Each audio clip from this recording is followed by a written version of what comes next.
Programme में आपको खुशामदीद कहते हैं। मैं असदुल्ला खान हूँ। आज पंजाब में फिर तब्दीली की हवा चली है। ओन चौधरी साहब से इस्तीफ़ा ले लिया गया है और अपने इस्तीफ़े में ओन चौधरी ने कहा है कि मुझे वज़ीर आला ऑफिस बुलाकर तरीन ग्रुप से अलहदा होने का कहा गया। जब मैंने इनकार किया तो मेरे तरीन ग्रुप से अलहदगी के इनकार पर मुझे अपने ओहदे से मुस्ताफ़ी होने के लिए कहा गया और मैंने इस्तीफ़ा दे दिया। और फिर उन्होंने ये भी कहा कि मैं तरीन ग्रुप को नहीं छोड़ सकता, मैं अपने ओहदे छोड़ सकता हूँ। अब तरीन ग्रुप का इस पर रद्दअमल ये सामने आया। राजा रियाज साहब ने कहा कि ओन चौधरी की जुर्रत और बहादुरी को सलाम पेश करते हैं और हमसे भी इस्तीफ़ा मांगा गया तो हम इस्तीफ़ा दे देंगे, लेकिन तरीन साहब को नहीं छोड़ेंगे। दूसरी तरफ फिरदौस आशिक अवान साहबा से भी इस्तीफ़ा लिया गया है या उन्होंने दिया है, लेकिन इसकी कहानी मुख्तलिफ है। फिरदौस आशिक अवान साहबा को विफाक में ले जाया जा रहा है।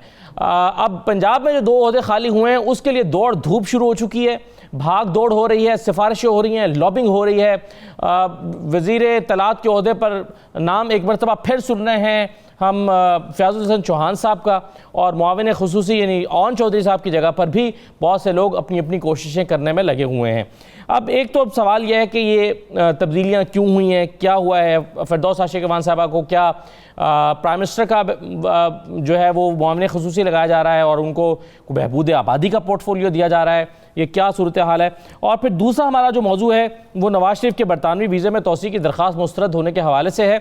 इस पर हुकूमत का मौक़िफ़ भी सामने आया, बहुत सी हुकूमती शख्सियात ने इस पर अपने अपने कॉमेंट्स किए हैं। फ़ारूक हबीब अलग बोले हैं, उस्मान डार साहब ने प्रेस कॉन्फ्रेंस की है, फिरदौस आशिक अवान साहबा ने, फवाद चौधरी साहब ने, तो बहुत सारे लोग इस पर कमेंट कर रहे हैं। शेख रशीद साहब ने भी कमेंट किया और इसका जवाब हुकूमत की तरफ से भी आया, वहाँ से भी प्रेस कॉन्फ्रेंसेस हुई हैं। तो इसमें कानूनी पहलू क्या है, कानूनी ऑप्शंस क्या हैं, अब क्या होगा, कौन कौन से रास्ते हैं नवाज शरीफ साहब के पास, क्या वो वापस आ रहे हैं, क्या उनको हुकूमत दस्तावेज़ात देंगी, क्या वो किसी और मुल्क में जा सकते हैं, अगर वो अपील में जाते हैं जैसे कि वो चले गए हैं तो वहाँ पर इम्कानात क्या हैं कानूनी तौर पर, तो इन तमाम से और तिब्बी बुनियादों पर क्या उनको रियायत मिल सकती है। तो इन तमाम मौज़ूआत पर आज हम गुफ्तगू करेंगे।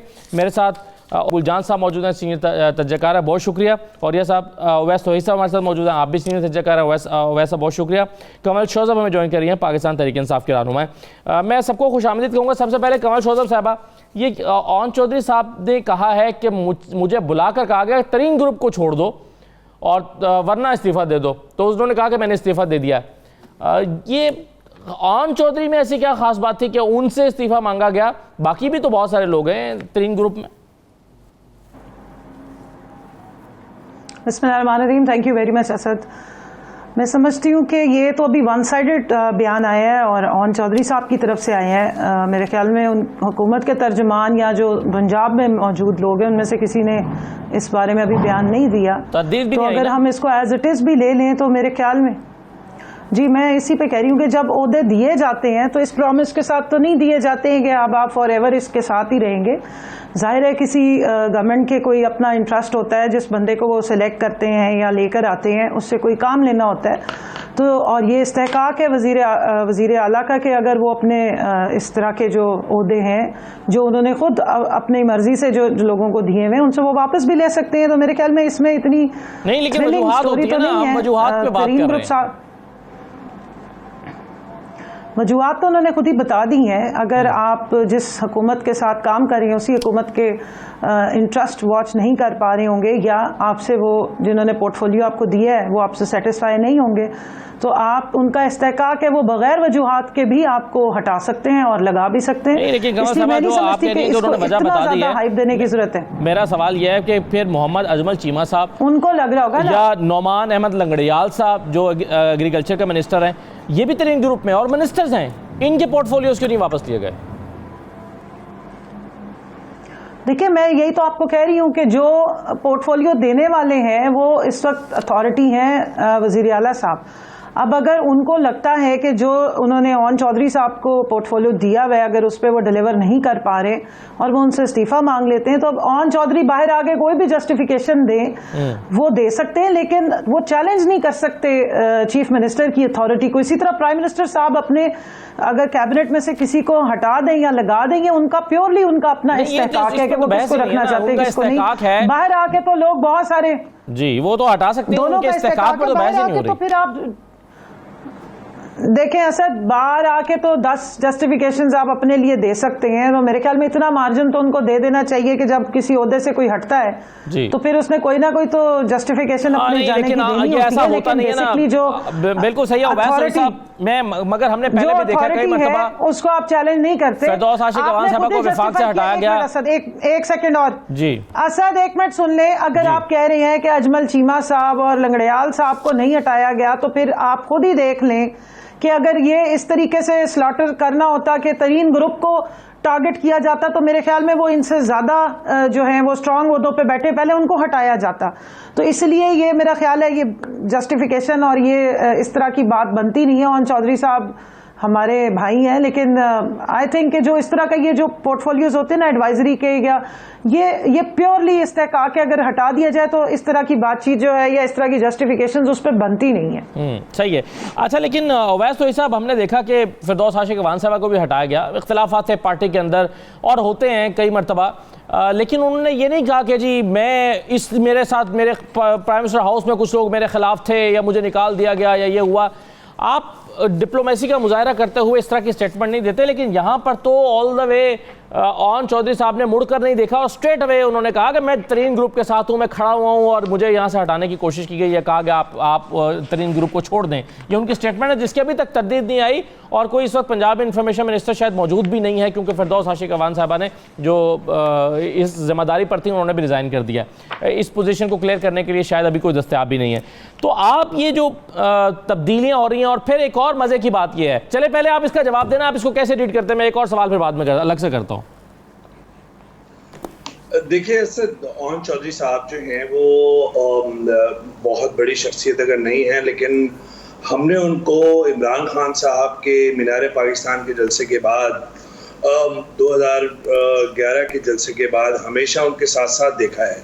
वही वाइट शलवार कमीज, और वो भी इमरान खान साहब को बहुत कॉपी करते थे, वही रेबैन के चश्मे, और पूरे सुप्रीम कोर्ट के जितने भी चक्कर लगाते थे इमरान खान साहब जब पनामा केस हो रहा था नवाज शरीफ साहब के खिलाफ और उनके साथियों के खिलाफ, तो उस वक्त भी ओन चौधरी साहब साथ साथ थे। पीएम और उन्होंने कहा कि मैंने अपनी फैमिली की कुर्बानी देकर सेक्रीफाइस किया और मैंने पार्टी को टाइम दिया और उसका नसीला मुझे ये मिला।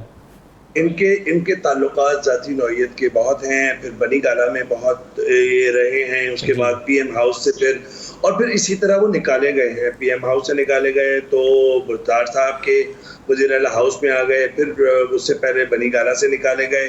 तो ओन चौधरी साहब जो हैं उन थे तो वो हमेशा से जहांगीर तरीन साहब के साथ ही, और जो अंदरूनी जो इनके हल्के हैं उनका मानना यह है कि जहांगीर तरीन साहब जो हर पार्टी में ग्रुप्स होते हैं, पीपल्स पार्टी में भी है, नून लीग में भी है, जो प्रेशर ग्रुप्स होते हैं, जहांगीर तरीन साहब का जो ग्रुप था उसमें ये था कि ओन चौधरी साहब पीएम हाउस के अंदर भी सारी इंफॉर्मेशन जो है वो जहांगीर तरीन साहब को देते थे, जो पीटीआई के अंदरूनी हल्के जो हमें सुनगुन हुई थी।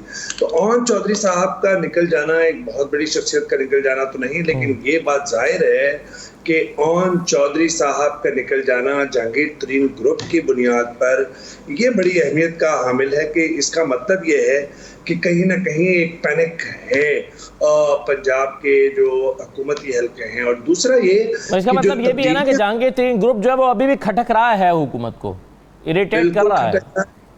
is going to be a permanent pain in the neck of PTI या इमरान खान साहब और उनकी कंपनी के लिए। ये 2023 के इलेक्शन तक ये खतरा मंडलाता रहेगा। जाहिर बात है कि जहांगीर तरीन साहब बहुत करीबी रहे हैं और उनका एक कलीदी किरदार रहा है पीटीआई के अंदर और इलेक्शंस के दरमियान। तो मैं समझता हूँ एक तो मुझे पैनिक लगी है और इल्ज़ामात भी होंगे और चौधरी साहब पे, अगर आप हुकूमती हल्कों से पूछें जो हमें इत्तलात आ रही है। दूसरा यह है कि ये बात जाहिर हो रही है कि मुस्तकिल तब्दीलियां करने का मतलब यह है कि पहले फैजल हसन चौहान को, उससे पहले एक और उनके स्पोक्स पर्सन थे, फिर उसके बाद फिर फिरदौस आशिक अवान साहिबा, फिर ये इत्तलात आ रही हैं। तो इसका मतलब है कि फैजल हसन चौहान साहब आ जाएंगे।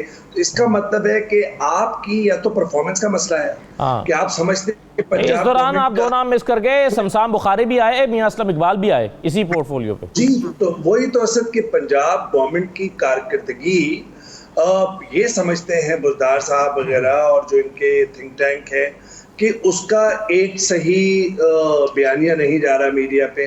तो अब कारकर्दगी का मसला है या इन इंफॉर्मेशन के जो अफराद हैं, फिरदौस हाजी खवान या फैजुल हसन चौहान, इनका मसला है या समसाम साहब का मसला है? तो ये एक बड़ा सवालिया निशान है बुज़दार साहब की हुकूमत की कारकर्दगी। और ये मुझे लग रहा है कि टनिक मुझे जैसे दबाते बिल्कुल ठीक है, उसकी यही कर रहा है। राइट सर, बिल्कुल सही है।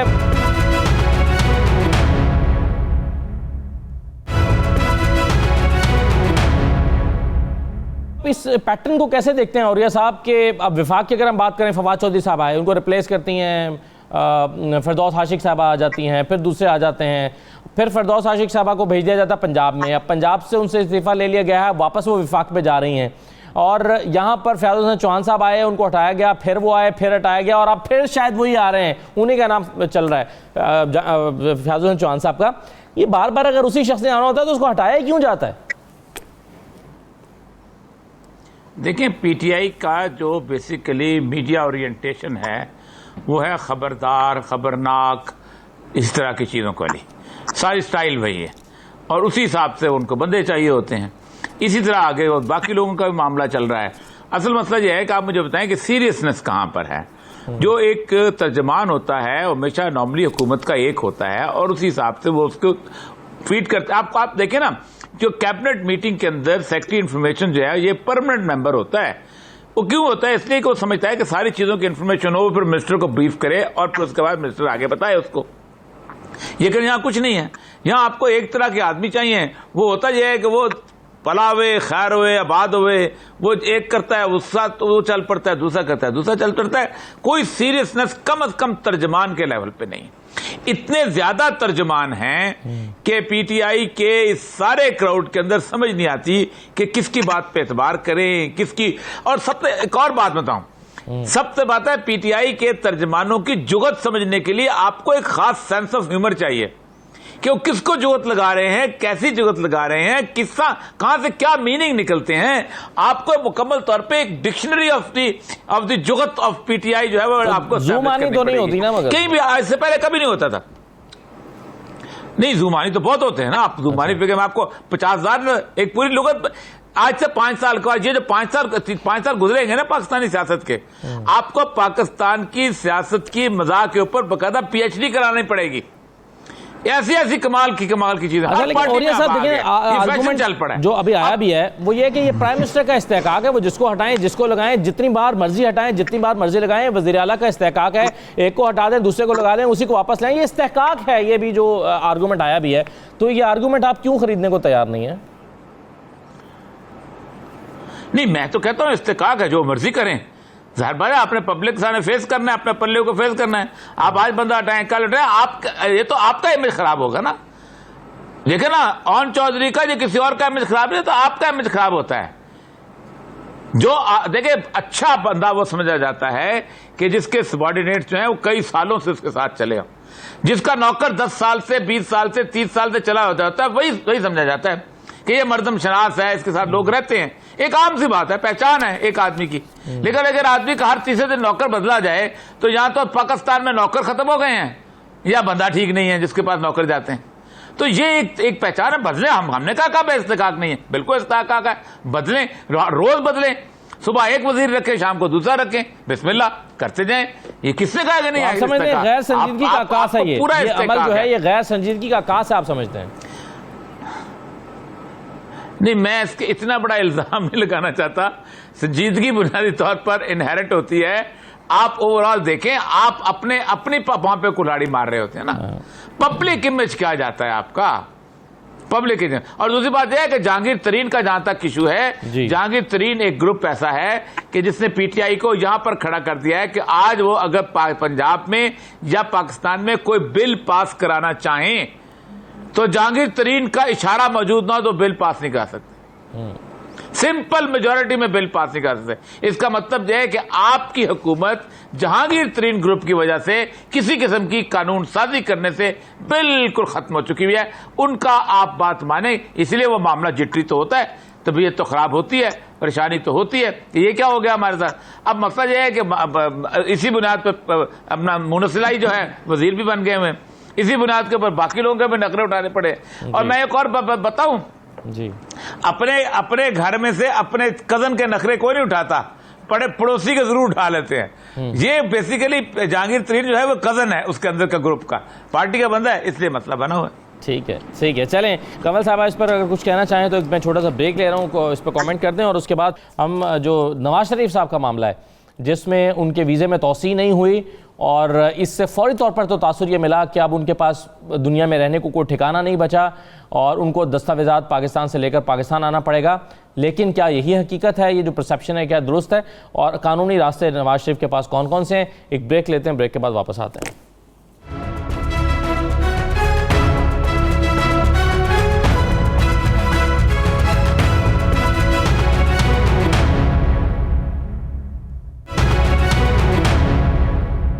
दोबारा आपको खुशामदीद कहते हैं। आरिफ चौधरी साहब भी हमारे साथ मौजूद हैं, प्रोग्राम में माहिर कानून है। लेकिन इससे पहले कि नवाज शरीफ साहब के मामले पर आए, मैं एक पॉइंट कमल शौदब साहबा से लेना चाहता हूं।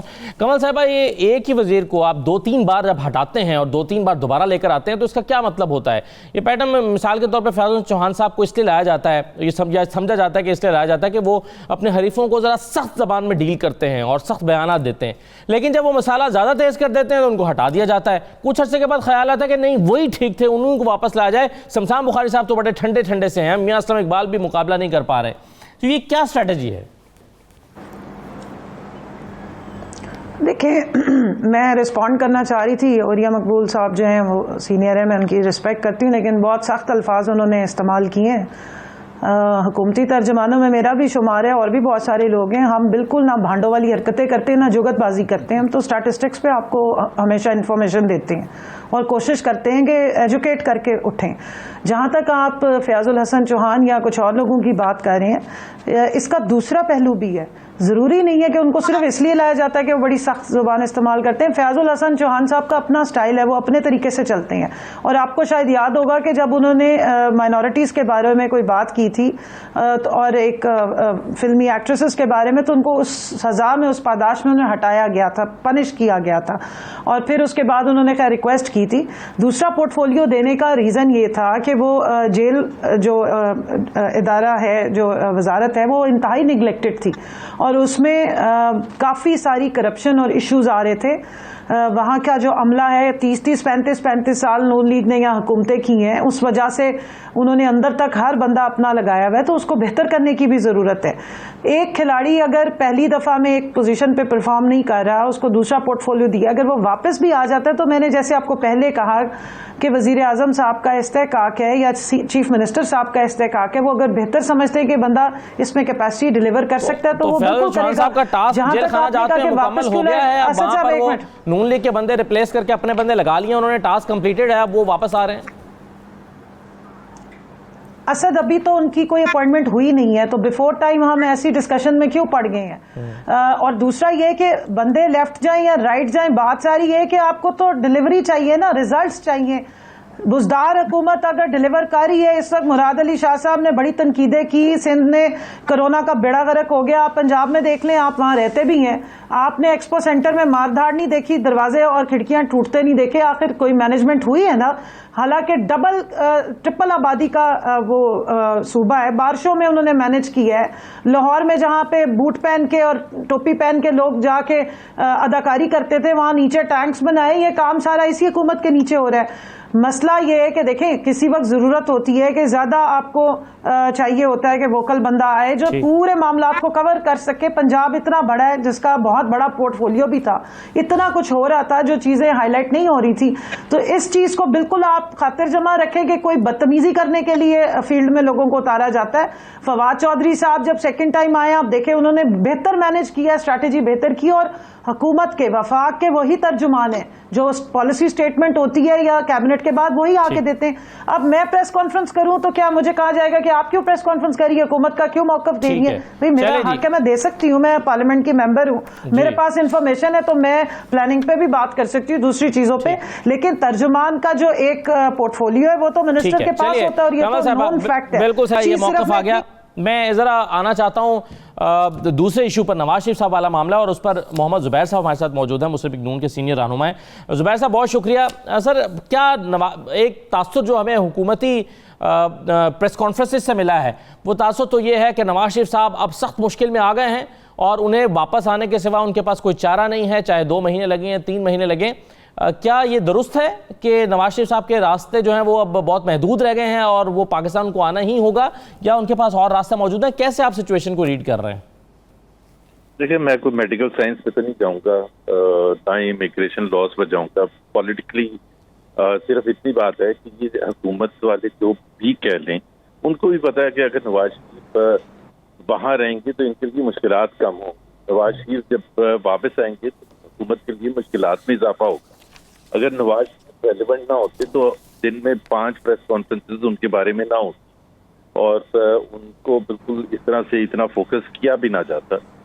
तो Nawaz Sharif is a very relevant person. हुकूमत को भी पता है कि अगर उनका से मुकाबला है सियासी तौर पर तो वो नवाज शरीफ से यह मुकाबला है, और चाहे वो आज हो चाहे वो इलेक्शन हो 2023 के, तो उनके सियासी हरीफ हैं, वो तो सब ये सब कहेंगे।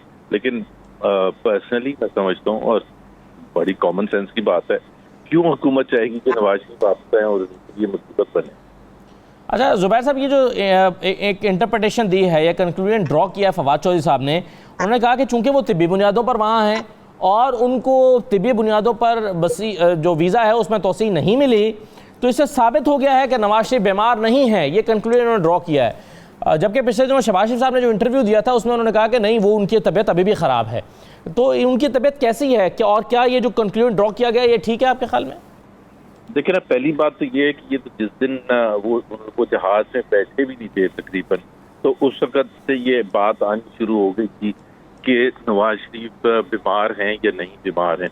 जाहिर है हुकूमत ने खुद इजाज़त दी और बड़ा प्रोसेस से गुजरने के बाद इजाज़त दी, जिसमें काबीना की भी अप्रूवल थी, उनके डॉक्टर्स की रिपोर्ट्स भी थी, या साहिबा जो कि पंजाब की हेल्थ मिनिस्टर है उनके भी आज भी वो मेंटेन करती हैं कि ये वो बीमार थे। तो ये तो मेरा ख्याल है, और हमने हमेशा से एक ही चांस दिया है। तो अगर कंफ्यूजन कहीं है तो वो तो हुकूमत में खुद है, क्योंकि उनका उसमें भी मुझे मसला नजर आता है कि जाहिर सी बात है उन्होंने एक अकाउंटेबिलिटी के नाम पर एक अपना वो शुरू किया था हुकूमत में आने से पहले। तो जब वो नवाज यहाँ से चले गए तो इनको महसूस हुआ कि सियासी तौर पर हुकूमत के लिए ये नुकसानदेह बात है कि कैसे नवाज शरीफ को छोड़ दिया गया है। अब वो सारा जो था वापस वो किस दबाव में आके उन्होंने छोड़ा था वो सबको पता है। तो हुकूमत उस सिलसिले में मोर लेस पावरलेस थी और उसी हिसाब से उन्होंने छोड़ा था। अब वो उसका सियासी फायदा उठाना चाहते हैं कि वो सवाल में करना जी सही। अच्छा, उवैस सोई साहब सीनियर एनालिस्ट हैं, वो सवाल करना चाह रहे हैं ज़ुबैर साहब आपसे। जी जरूर। ज़ुबैर साहब अस्सलाम वालेकुम। ये सिर्फ बताइएगा नाज़रीन को भी और हमें भी कि जो अपील करेंगे साबिक़ वज़ीर-ए-आज़म नवाज शरीफ साहब होम डिपार्टमेंट में या अदालत में लंदन की, वो सियासी ग्राउंड्स पर होगी या मेडिकल ग्राउंड्स पर? प्योर मेडिकल ग्राउंड पर होगी, प्योर मेडिकल ग्राउंड पर होगी। कोई सियासी तौर कोई उसमें सियासत का पॉइंट नहीं होगा, मतलब कि जी को पॉलिटिकल असाइलम या उसकी। लेकिन यहाँ हम बैठ कर सियासत कर रहे हैं और इस वजह से मैं ये कहता हूँ इस सारे सिनेरियो को जब हम देखते हैं तो किसी कॉन्टेक्स्ट में देखने की जरूरत होती है। और वो कॉन्टेक्स्ट उस वक्त से शुरू होता है जहाँ से उनकी जुलाई 2017 में डिस्क्वालिफिकेशन हुई। वो उसकी कोई बुनियाद नहीं। वो मज़क्का खेज एक ऐसी चीज़ थी कि ब्लैक लॉ डिक्शनरी के बुनियाद पर एक अकाउंट स्लीपर जो जिसमें कोई अकाउंटेंट को नौकरी से नहीं निकाला जा सकता, उस पर आपने उठा के एक प्राइम मिनिस्टर को डिस्क्वालीफाई कर दिया फॉर लाइफ टाइम। अच्छा ज़ुबैर साहब, एक सवाल प्लीज एक सवाल मैं आपसे और करना चाहता हूँ और फिर मैं आगे बढ़ता हूँ। ये जो ऐसा लगता है कि जो सेहत की या तबीयत की बात है ना, कि तबीयत ठीक है या तबीयत ठीक नहीं है, ये एक रिलेटिव टर्म मालूम होती है, क्योंकि नवाज शरीफ साहब को जितनी बीमारियां, और जो ख्वाजा हारिस साहब सुप्रीम कोर्ट में खड़े होकर कहा करते थे कि 17 अद्वियात लेते हैं, 4 इनको इतने स्टंट्स पड़ चुके हैं, इतनी मेडिसिन खाते हैं, तो बीमारियों की नौयत इस उम्र में इस तरह की होती है कि शायद वो फिर ताहयात चलती हैं, उसको मैनेज करना पड़ता है, वो क्योरेबल नहीं होती 100%, वो मेडिसिन के साथ साथ मैनेज रहती हैं। तो इस एतबार से अगर देखा जाए तो फिर तो शायद वो हतमी तौर पर तो कभी वापस ना आ सकें, यानी उनकी तबीयत उस स्टैंडर्ड्स पे तो शायद ना आ सके कि वो वापस पाकिस्तान आ जाएं। देखिए, आपने मुझे फोन लाइन पर दिया, मैं अपना नुक्ते नजर अपने हिसाब से पेश करूँ, आपके हिसाब से नहीं भेजाऊंगा। नहीं, आप तो जब इम्पोर्टेंट पॉइंट आता है तो आप लोग कहीं और चले जाते हैं। Why should I not talk about the context and the background of this policy?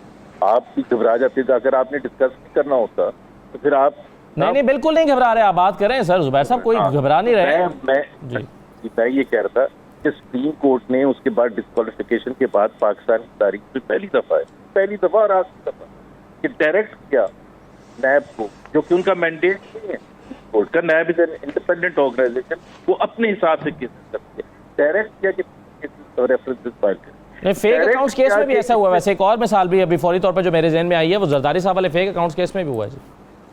Zardari साहब तो वो भी, और फिर उसके बाद डायरेक्ट एक और दो चीजें और की यूनिक है तारीख में कि जी आपने इसको इतने लिमिटेड पीरियड में फैसला सुनाना, और फिर उसके ऊपर मॉनिटरिंग जज लगाया।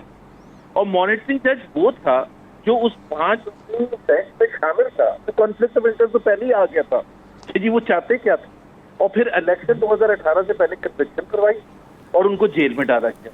फिर जो अरशद मलिक साहब जिन्होंने ये फैसला दिया था, जिसकी वजह से ये लंदन में बैठे थे, जिसकी बेल का और ये सारा तनाजुर है, उसके बारे में सुप्रीम कोर्ट ये कहती है, उनके बारे में, जज साहब के बारे में, कि हमारे सर शर्म से है इस केस में जिसमें सजा सुनाई जज साहब ने। अगर आपके सर शर्म से पूछे तो जिसके खिलाफ सजा हुई है वो क्यों भुगत रहे? अगर वो जज 2 नंबर है उस मिसकंडक्ट उस केस के लिए सिर्फ कहा कि हमारे सर शर्म से पूछे, तो सजा कैसे बरकरार है? ठीक है, तो जब इंसाफ की धज्जियां उड़ाई जाएंगी तो फिर वो पूरे कॉन्टेक्स्ट को देखना पड़ता है। सही है, चलेंगे आपका पूरी बात मैंने तफसील से सुना साहब, आप कह रहे हैं उसको कॉन्टेक्स्ट में देखना पड़ता है, लेकिन दूसरी तरफ हम देख रहे हैं कि नैब ने 30 दिन में जो है वो ट्रायल कंप्लीट करना होता है नैब कोर्ट ने, और शहबाज शरीफ साहब का अगर 3 साल में नहीं हो रहा तो इसको हम सिस्टम की कमजोरी शायद कह सकते हैं। हम इसको भी हम या तो फिर इसको भी डील करें कि डील हो रही है, कि डील के तहत इसको रियायत मिल रही है। एनीवे, मैं इस पर कानूनी राय आरिफ चौधरी साहब से ले लूँ। आरिफ चौधरी साहब, मुझे ये बताइए कि अब क्या रास्ते हैं नवाज शरीफ साहब के पास? क्या अपील में चले गए? इसमें कितना वक्त लगता है? क्या तरीक़ाकार होता है? उसके बाद फिर वो कोर्ट में जा सकेंगे? क्या रास्ते हैं? मरियम औरंगज़ेब साहबा को मैं आपको सुनवा देता हूँ। वो कहते हैं कि जी आप देखें तो सही, उसमें लिखा हुआ है कि उनके पास रास्ता मौजूद है। सुनवाइए जी मरियम साहबा को। कल जब ये खबर आई कि वजीर आजम नवाज शरीफ साहब ने जो अपनी वीजा एक्सटेंशन अप्लाई की थी मेडिकल ग्राउंड्स के ऊपर, वो होम ऑफिस यूके ने वहां से माजरत कर ली है, और उसी होम ऑफिस ने उस फैसले के अंदर जहां माजरत का फैसला है उसके अंदर कैटेगोरिकली लिखा कि आप इस फैसले के खिलाफ राइट ऑफ अपील रखते हैं इमिग्रेशन ट्राइब्यूनल के अंदर। उसके बाद असल ईद उन कराए के तर्जुमानों की हुई जिनको अपनी कारकर्दगी बताने के लिए तो आवाम के पास कुछ नहीं है। जी आरिफ चौधरी साहब। मैं चूँकि इमिग्रेशन की वकालत करता रहा हूँ अमेरिका में, मैं बाज़ औक़ात चीज़ों को देख के बड़ा हैरान होता हूँ। तरह मुझे यानी मरियम औरंगज़ेब साहिबा का जो बयान था ये सुन के ऐसे लगा जिस तरह एक बहुत पुराना वाक़या है। किसी मुफस्सल में वकील साहब जो थे, उन्होंने जब अदालत से, सेशन जज की अदालत से ज़मानत की दरख्वास्त मुस्तरद हुई तो बाहर निकल के मुल्ज़म के बाप से कहा बड़ी खुशी में, मुबारक हो आपको। उन्होंने कहा जी किस बात की? अदालत ने, जज साहब ने आपको हाई कोर्ट में जाने की इजाज़त दे दी है।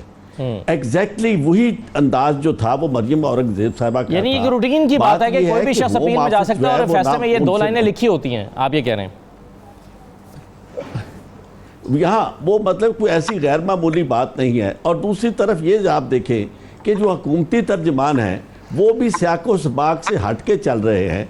पहली बात यह है कि ये जो एक्सटेंशन का मामला है ये चलेगा काफ़ी देर तक। आप अच्छी तरह से जानते हैं कि ये जो इमिग्रेशन की अपीलें होती हैं कई महीने इनका फ़ैसला नहीं होता, और उनकी कोई प्रायोरिटी भी ऐसी नहीं होती कि जनाब होम ऑफिस के बाद चूँकि ये ट्राइब्यूनल में जारी फाइल की गई है तो ट्राइब्यूनल में और बहुत सारी केसेस इस तरह के पड़े होते हैं, वो कोई इतनी ज़्यादा दिलचस्पी नहीं लेते। बाज़ औक़ात बहुत वक्त गुजर जाता है, और जब तक वो अपील वहाँ ज़ेर समात रहती है उस वक्त तक वो डिपोर्ट नहीं किया जा सकता।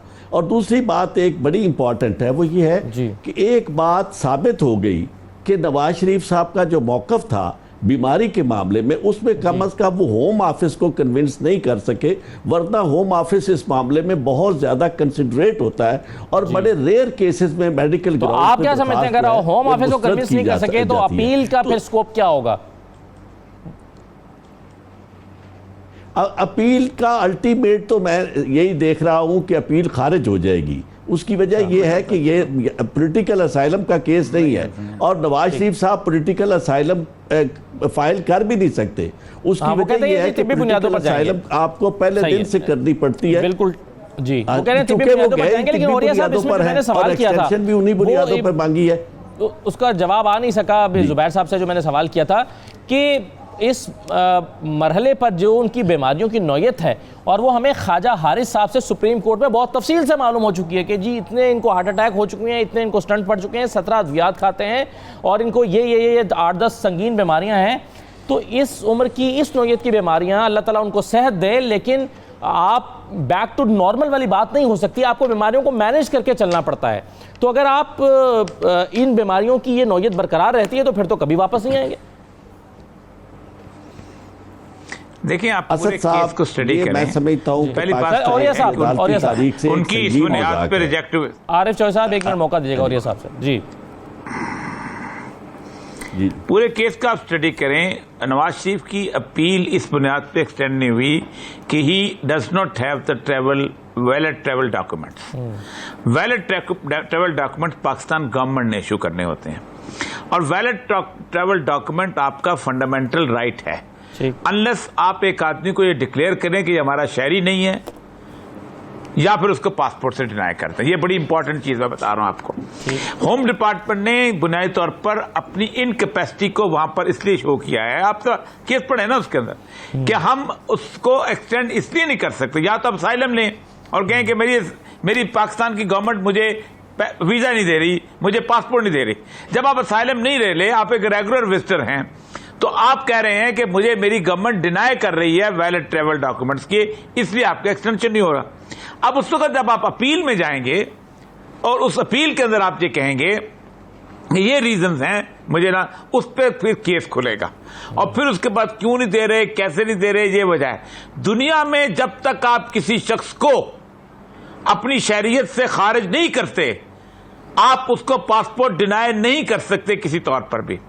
जहां तक क्रिमिनल ऑफेंस का तल्लक है, ये हमारा पकौड़ा है, फ्यूजिटिव है, ये केस ऑफ लॉ, ये भी आगे जाके खुलेगा। लेकिन ये नवाज शरीफ साहब के इसलिए हक में होगा कि जब तक ये केस चलता रहेगा उनको कोई नहीं निकाल सकता। एक दूसरा, यूरोपियन यूनियन के साथ एक मुआहदा है, बड़ा इंपॉर्टेंट मुआहदा है, और वो मुआहदा ये है कि अगर कोई शख्स ये कहे वहां पर लिख के कि अगर मैं वापस जाता हूं तो मेरे खिलाफ इस किस्म की प्रोसिक्यूशन हो सकती है कि मेरी जान खतरे में हो सकती है, मुझे फांसी दी जा सकती है, मुझे तो all are bound to give them asylum. लेकिन वो शायद अभी नौबत ना आए उस सतह की।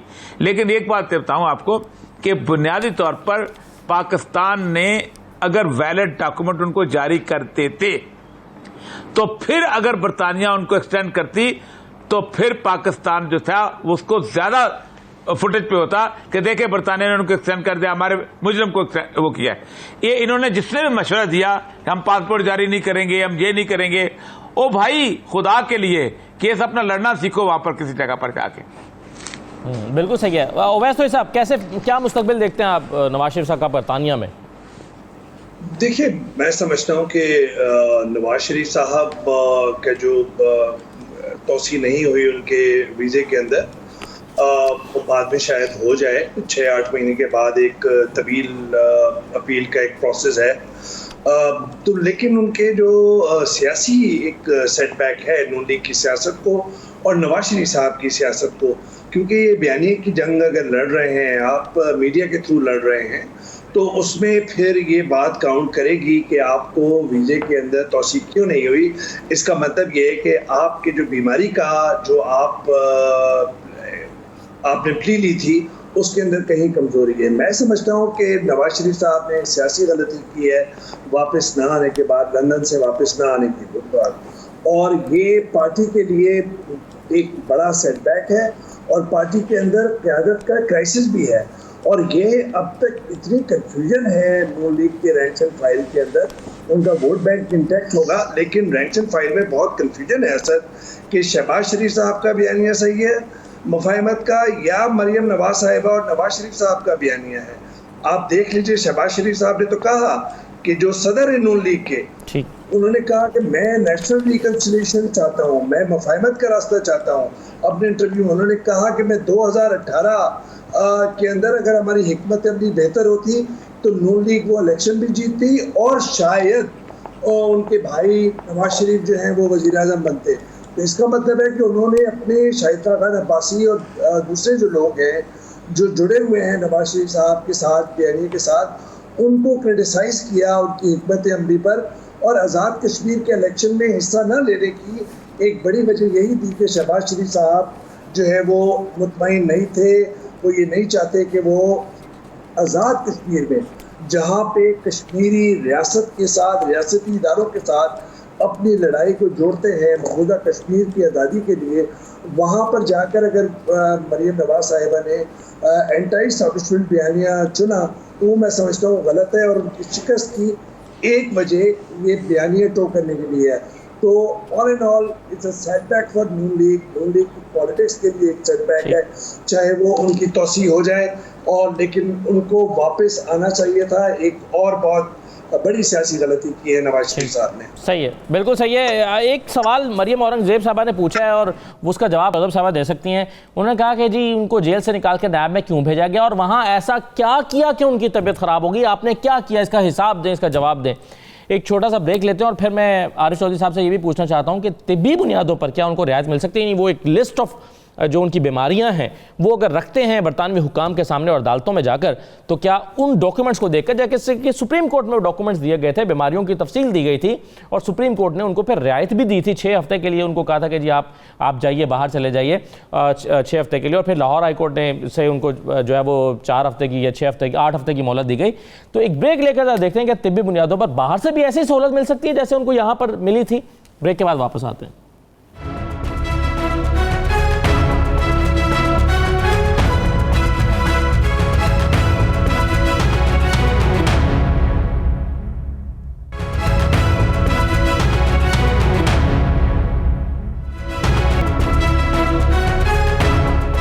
दोबारा आपको खुशामदीद कहते हैं। सबसे पहले तो मैं आपको सुनवाना चाहता हूं जी, जो मरियम औरंगजेब साहबा ने एक नया इल्ज़ाम आयद किया है और उन्होंने कहा कि नवाज शरीफ की तबीयत ख़राब की गई। ज़रा सुनिए उन्होंने क्या कहा है। इल्ज़ाम लगाने से पहले ये बताओ कि नैब के अंदर क्या किया, क्या हुआ जिससे मियां साहब की जो तबीयत थी वो ख़राब हुई। ये पर्चा तो नैब के ऊपर होना चाहिए और कस्टडी में नैब की तबीयत मोहम्मद नवाज शरीफ की ख़राब हुई। हुकूमत की कस्टडी के अंदर जो पहले कोर्ट लखपत में थे उनको नैब शिफ्ट किया गया साजिश के तहत। आरिफ चौधरी साहब, सर ये बताएं, जो मैंने सवाल छोड़ा था ब्रेक पर जाने से पहले, कि तिब्बी बुनियादों पर जैसे पाकिस्तान की अदालतों में उनको रिलीफ मिला, इब्तदाई तौर पर सुप्रीम कोर्ट में जब ख्वाजा हारिस साहब ने बहुत लंबी दलाइल दिए तो 6 हफ्ते के लिए उनको जेल से बाहर निकलने की इजाज़त दे दी और वो घर गए और उन्होंने अपना इलाज करवाया। और फिर यहाँ भी हमने देखा लाहौर हाई कोर्ट में भी। तो क्या ऐसा ही रिलीफ इन्हीं डॉक्यूमेंट्स की बुनियाद पर इनको मिल सकता है वहाँ से भी? असद साहब, 2 बातें फौरी तौर पर मैं अर्ज़ करना चाहता हूँ। सबसे पहली बात ये वजाहत करना चाहता हूँ कि ट्रैवल डॉक्यूमेंट के साथ कोई ताल्लुक़ नहीं है वीज़े की तोसीक़ का। वीज़े की तोसीक़ का मामला सेंट्रल ऑफिस के पास जब जाता है, जो अमेरिका में है वो I-94 एक फॉर्म होता है जिस पे विज़िटर वीज़ा होता है कि कितना दिया गया किसी को, और वो I-94 जब जाता है तो उसके ऊपर तोसी जो है वो 7 तोसी देते हैं और उसके बाद आप पासपोर्ट वगैरह लेके जाते हैं और वो स्टैंप करवाते हैं। इसी तरह यानी दूसरी बात जो आपने कही है मेडिकल वाली बात, वो मैं आपको अर्ज़ करूँ कि दुनिया में मेडिकल ग्राउंड ख़ास तौर पर जिन मुल्कों में ह्यूमन राइट्स का तस्वर है वहाँ ये सबसे ज़्यादा मजबूत बुनियाद होती है पॉलिटिकल असाइलम के बाद। तो उस बुनियाद पे अगर आप जाते हैं तो आप साबित अगर कर सकते हैं कि आपकी तबीयत ऐसी है कि आप सफ़र नहीं कर सकते और आपकी बीमारी इस तरह की है कि जिसमें आपका सफ़र करना मुमकिन नहीं है, तो वहाँ रिफ्यूज़ल होती ही नहीं वीज़े की, वो लाजमी आपको वीज़ा मिल जाता है। तो मैं ये समझता हूँ कि ये केस जो है बुनियादी तौर पर अगर वो मेडिकल ग्राउंड पे, ज़ाहिर है कि मेडिकल ग्राउंड पे ही गए हैं, तो अगर वो साबित कर सकते हैं कि उनकी इस तरह की कैफियत है, उनकी इस तरह की सूरत हाल है कि उसमें वो सफ़र नहीं कर सकते और डॉक्टरों की रिपोर्ट्स हैं, तो होम ऑफिस वो इनकार ही ना करता। तो अभी भी चूँकि जो अपील होती है वो बुनियादी पहले केस की तोसी एक्सटेंशन होती है, तो ये नई ग्राउंड तो वहाँ ली नहीं जा सकती, यही ग्राउंड होगी और यही ग्राउंड वो देखेंगे कि क्या नीचे उन्होंने कोई ऐसे डॉक्यूमेंट दिए थे, ऐसा सबूत दिया था जिससे वो साबित कर पाए थे। तो आप कह रहे हैं नई ग्राउंड नहीं ली जा सकती, वो वाकई ऐसी खराब है और उस बिल्कुल सही है। कमल साहबा, जो मैंने अभी आपको सुनवाया बयान मरियम औरंगजेब साहबा का, अगर आपने सुना है तो उन्होंने इल्ज़ाम लगाया कि क्या किया गया नवाज शरीफ साहब के साथ नैब में और मुकदमा दर्ज होना चाहिए। उन्होंने कहा कि उनकी तबीयत ख़राब की गई, साजिश की गई। क्या जवाब है आपके पास? देखिए, मरियम साहिबा को उन्हीं के सवाल, बहुत सारी बातें हैं, स्टेटमेंट्स हैं जो निकाल के सुनवानी चाहिए और उस टाइम पे जो वो बयानियां देती रही हैं वो भी सुनवा के उनसे सवाल करना चाहिए कि आप जो रोना पिटना डालती थी वो किस बेस पे था। मुझे सिर्फ 1 मिनट दीजिएगा, मैं ज़रा रिकैप कर दूं। बयानिया शुरू कहाँ से हुआ? मरियम साहिबा समेत नवाज शरीफ ने खुद कहा मर जाऊंगा लेकिन मुल्क छोड़ के नहीं जाऊंगा। फिर उन्होंने कहा जी अब वो बीमार हो गए। फिर उन्होंने कहा जी, मरियम बीबी ने कहा, मरियम जो उनकी बेटी हैं, मरियम नवाज साहिबा ने कहा कि वालिद साहब को जो और उनके बेटों ने इल्ज़ाम लगाया कि जेल में इनको जहर दे दिया गया। फिर उन्होंने कहा कि नवाज शरीफ साहब को हार्ट अटैक हुए जिसका उनको खुद भी पता नहीं चला, किसी को भी पता नहीं चला, उनको जेल में हार्ट अटैक हो गए।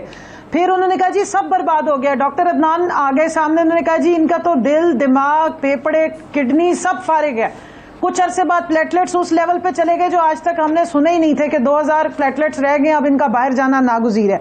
एयर एम्बुलेंस आती है, रिपोर्ट्स पहले आई टेक्नीशियन से, फिर एयर एम्बुलेंस आई, फिर वो दौड़ते हुए चले गए। फिर ठीक है, बहुत शुक्रिया, मेरे पास वक्त खत्म हो गया। बहुत शुक्रिया तमाम मेहमानों का प्रोग्राम में शिरकत करने के लिए। इजाज़त दीजिए, अल्लाह हाफिज़।